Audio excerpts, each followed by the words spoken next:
জানাই সংগ্রামী শুভেচ্ছা। আমরা বাংলাদেশের ইতিহাসের একটি গুরুত্বপূর্ণ সময় পার করছি।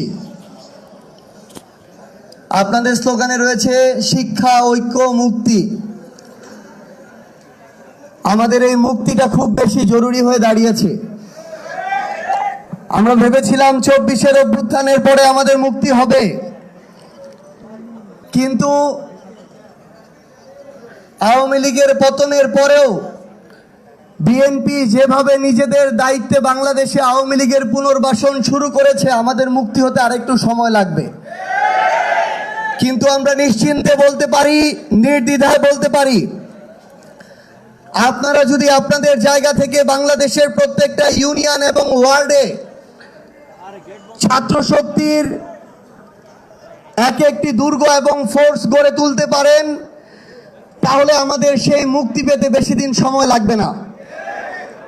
বাংলাদেশের রাজনীতিতে এখন নতুন করে প্রতিযোগিতা শুরু হয়েছে। দুই ধরনের প্রতিযোগিতা চলছে।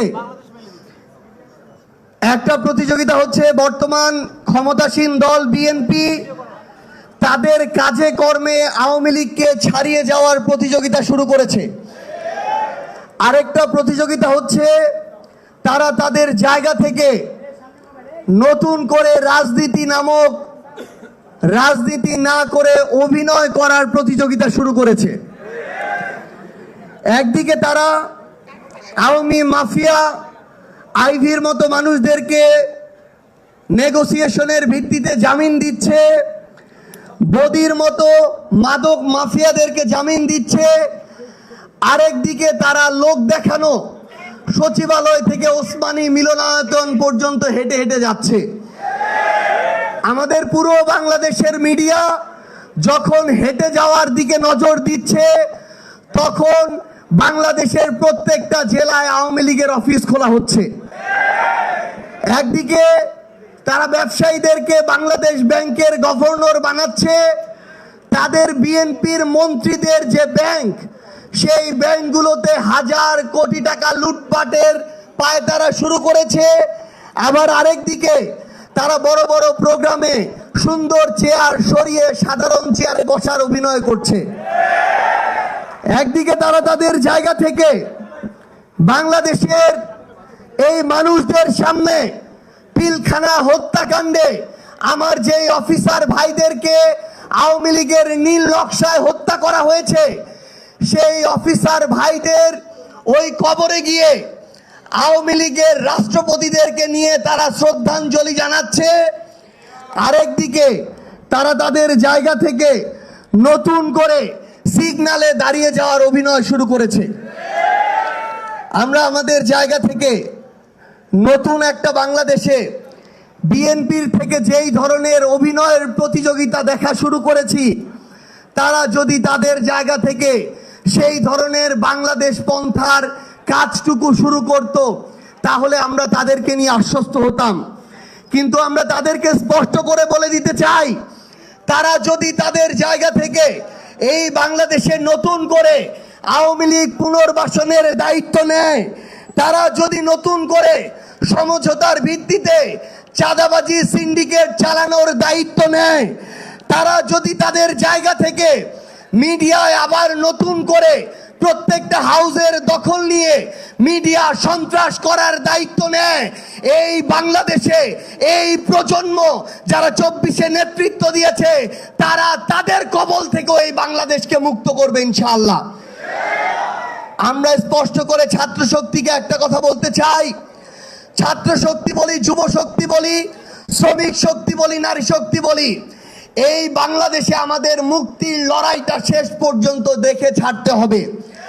বিএনপি নতুন করে যে সমঝোতার রাজনীতি শুরু করেছে, বিএনপি প্লাস আওয়ামী লীগের নতুন করে তারা যে রাজনৈতিক এজেন্ডা বাস্তবায়ন করার চেষ্টা করছে, বিএনপি, আওয়ামী লীগ এবং ভারতীয় আধিপত্যবাদকে যুক্ত করে তারা যে নতুন ট্রায়ো এই বাংলাদেশের মানুষকে দাবিয়ে রাখার চেষ্টা শুরু করেছে, এটা থেকে আমাদের মুক্তি ছাড়া কোনো বিকল্প নাই।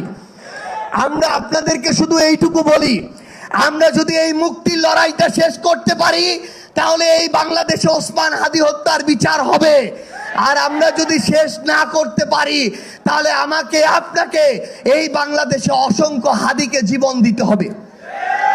এই জন্য আমাদের একটাই কাজ, আমাদের এই সংগঠনটাকে, জাতীয় ছাত্র শক্তিটাকে বাংলাদেশের প্রত্যেকটা জেলা, উপজেলা, ইউনিয়ন, ওয়ার্ডে নিয়ে যেতে হবে। তারা জাতীয় নির্বাচনে ইঞ্জিনিয়ারিং করে, তারা ভোটটাকে পরিবর্তন করে, গণনায় ফলাফল পরিবর্তন করে তাদের জায়গা থেকে ক্ষমতায় গিয়েছে। স্থানীয় নির্বাচনে প্রত্যেকটা ভোট কেন্দ্রে যুব, ছাত্র, এনসিপি, শ্রমিকের শত শত নেতা কর্মী দিয়ে প্রত্যেকটা কেন্দ্রে এক একটা দুর্গ করে তুলতে হবে। ভোট দেয়া থেকে শুরু করে ভোটের ফলাফল প্রকাশ হওয়া পর্যন্ত কেউ যদি ইঞ্জিনিয়ারিং এর চিন্তা করে, তাদের কর্মী থেকে নেতা পর্যন্ত সবাইকে ইঞ্জিনিয়ারিং এর সর্বশেষ ভবিষ্যৎ চোখে আঙুল দিয়ে দেখিয়ে দিতে হবে। আপনাদেরকে শুধু আহ্বান করব, আমাদের এই মুক্তির লড়াইটা কঠিন হয়ে যাচ্ছে, কিন্তু এটা অসম্ভব নয়। এই অসম্ভবকে আমাদের যে কোনো মূল্যে বাংলাদেশের জন্য, মানুষের জন্য সম্ভবের দিকে নিয়ে যেতে হবে। আপনাদেরকে সাংগঠনিক জায়গা থেকে শুধু দুইটি আহ্বান। এক, এখান থেকে পুরো বাংলাদেশে ছড়িয়ে পড়ে আগামী 1 বছরে আমাদের একটাই লক্ষ্য হবে, বাংলাদেশের প্রত্যেকটা জেলা, উপজেলা, ইউনিয়ন এবং ওয়ার্ডে ভোট সেন্টার ভিত্তিক আমাদেরকে কমিটি গড়ে তুলতে হবে। অন্তত 101 জনের ছাত্রর একটা ফোর্স বাংলাদেশের প্রত্যেকটা ভোট সেন্টার কেন্দ্রিক থাকতে হবে। একইভাবে যুব এনসিপিরও থাকতে হবে। এবং আরেকটি অনুরোধ করে শেষ করব, সেটা হচ্ছে আমাদের নিজেদের মধ্যকার বোঝাপড়া তৈরি করতে হবে। আমরা যদি নিজেরাই নিজেদেরকে বিভিন্ন ছোটখাটো মনোমালিন্য আর বিভাজনের কারণে একে অন্যের প্রতিপক্ষ হিসেবে দাঁড় করাই, তাহলে আমাদের নিজেদেরকে সংকটময় পরিস্থিতিতে পড়ার জন্য অন্য কাউকে লাগবে না, নিজেরাই নিজেদেরকে সংকটের মধ্যে ফেলে দিব। কিন্তু আমরা সেটা কি করব? আমরা কি সেটা করব? ছাত্র শক্তিকে আমাদের সুসংগঠিত করে বাংলাদেশের সবচেয়ে শক্তিশালী ছাত্র সংগঠন করতে হবে এবং বিগত সময়ের নোংরা ছাত্র রাজনীতির কালচারগুলো থেকে আমাদের মুক্ত হতে হবে। সর্বশেষ উদাহরণটা দিয়ে শেষ করব। আজকে তারেক রহমান বইমেলার উদ্বোধন করতে গিয়েছেন।